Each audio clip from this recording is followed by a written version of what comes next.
Hello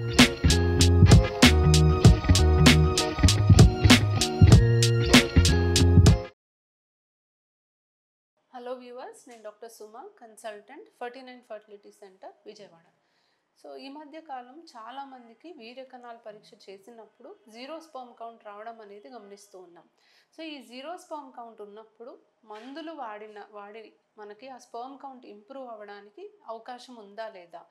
so ఈరోజే నేను ఇద్దరు కపుల్స్ని చూశానండి. ఇద్దరు కపుల్స్లో కూడా హస్బెండ్స్కి జీరో స్పర్మ్ కౌంట్ ఉండడం జరిగింది. అండ్ ఇద్దరు కూడా ఆల్మోస్ట్ ఒక 1 ఇయర్ నుంచి మెడికేషన్స్ వాడుతూనే ఉన్నారు. అండ్ పెరుగుతుంది అనే హోప్ తోటి వాళ్ళు అట్లా టైం వేస్ట్ చేస్తూ ఉన్నారు. సో అందువల్ల నేను ఈ మెసేజ్ని మీకు అందజేయాలని అనుకున్నాను. ఎందుకంటే ఈ జీరో స్పర్మ్ కౌంట్ ఒక్కసారి కౌంట్ జీరో వచ్చిన తర్వాత మందుల ద్వారా ఇంప్రూవ్ అవ్వడానికి చాలా చాలా తక్కువ అవకాశం ఉంటుందండి. సో స్పర్మ్ కౌంట్ జీరో అవ్వడానికి చాలా కారణాలు ఉంటాయి. ఫస్ట్ అండ్ ఫార్మోస్ట్ మనకి ఎక్కువ శాతం చూస్తే టెస్టిక్యులర్ కాజెస్, అంటే బీజంలోనే ఏదైనా ప్రాబ్లం ఉండి కణాలు ఉత్పత్తి జరగకపోతే కౌంట్ జీరో అవ్వడానికి అవకాశం ఉంది.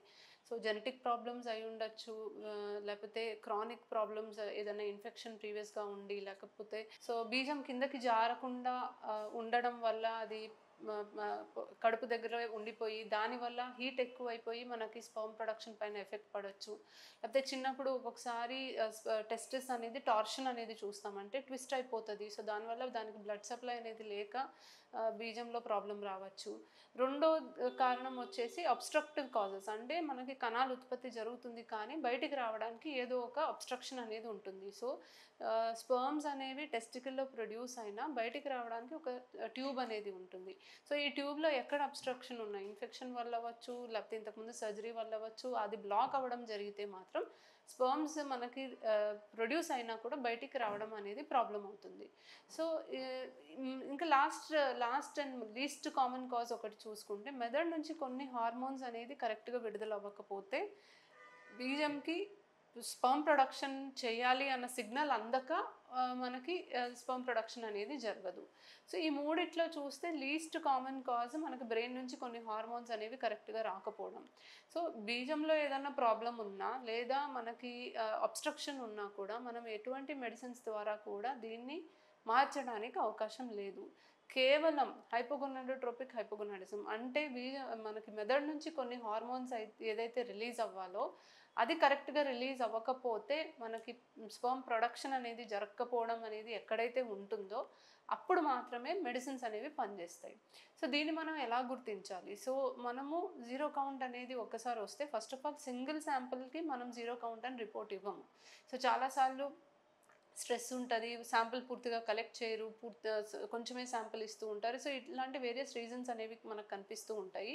అండ్ రీసెంట్గా ఇన్ఫెక్షన్ వచ్చి దానివల్ల మనకి ఏదైనా ప్రాబ్లం అయ్యి అట్లా, సో అలాంటి రీజన్స్ని మనము రూల్ అవుట్ చేసుకోవడానికి యూజువలీ ఒక 1 మంత్ తర్వాత మళ్ళీ రిపీట్ చేయడమే మంచిది.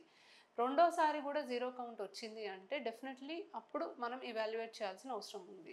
సో ఎఫ్ఎస్హెచ్, ఎల్హెచ్, టెస్టోస్టిరాన్ ఈ 3 హార్మోన్స్ అనేది మనం ఇవాల్యుయేట్ చేస్తే ఈ హార్మోన్ వాల్యూస్ అనేవి చాలా తక్కువ ఉంటాయి. సో వాళ్ళకి ఈ హార్మోన్స్ 3 కూడా బాగా తక్కువ ఉన్నప్పుడు మనం మెడిసిన్స్ ఇవ్వడానికి అవకాశం ఉంటుంది. సో మెడిసిన్స్ ఇచ్చి స్పర్మ్ జీరో కౌంట్ ఉన్నా కూడా at some point of time పెరగడానికి అవకాశం ఉంటుంది. బట్ ఇది కూడా అంత సింపుల్ కాదండి. Almost 6 months to 1 year of medications వాడిన తర్వాతే కొంచెమన్నా మనకు ఏమైనా స్పర్మ్ కౌంట్ ఇంప్రూవ్మెంట్ అనేది రావడానికి అవకాశం ఉంది. But testicular causes, post testicular causes, అంటే బీజంలో ఏదైనా ప్రాబ్లం ఉన్నా లేకపోతే ఏదైనా అబ్స్ట్రక్షన్ ఉన్నా కూడా మెడిసిన్స్ ద్వారా జీరో కౌంట్ ఉండి అది పెరిగిపోయి మళ్ళీ వాళ్ళకి న్యాచురల్ ప్రెగ్నెన్సీ వచ్చే అవకాశం అయితే ఉండదు. సో జీరో కౌంట్ ఉన్న వాళ్ళు ఎవరైనా కూడా ఊరికనే మెడిసిన్స్ వాడి టైం వేస్ట్ చేయకండి. హార్మోన్ టెస్ట్ చేసి మీకు మెడిసిన్స్ పనిచేస్తాయి అన్న సందర్భాల్లోనే మెడిసిన్స్ వాడాల్సిన అవసరం ఉంది. So first hormone test evaluation చేయాలి, బీజం సైజ్ ఎలా ఉందో చూసుకోవాలి, దాన్ని బట్టి మెడికేషన్స్ వాడచ్చా లేదా తెలుసుకొని వాడటం మంచిది. Thank you.